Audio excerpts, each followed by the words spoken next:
Good morning বন্ধুরা। সকালবেলা কাজ নিয়ে বসে গেছি, ঘরে সব কাজ হয়ে গেছে। এটা হচ্ছে জরির কাজ। এখন বাজে 8টা, বাজারে যাব। তার আগে ভাবলাম একটু কাজ করে নিই, ছেলের খাবার করবো।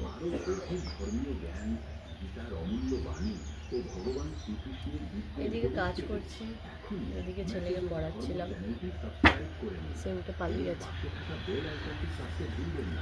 কালকে লাইভে আসতে পারিনি, শরীরটা আমার ভালো না।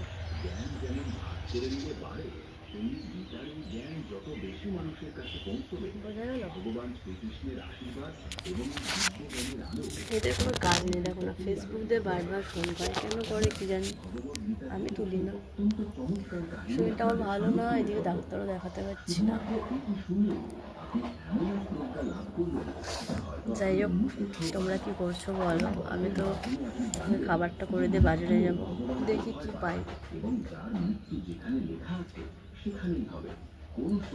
পরে কথা হবে। বাই।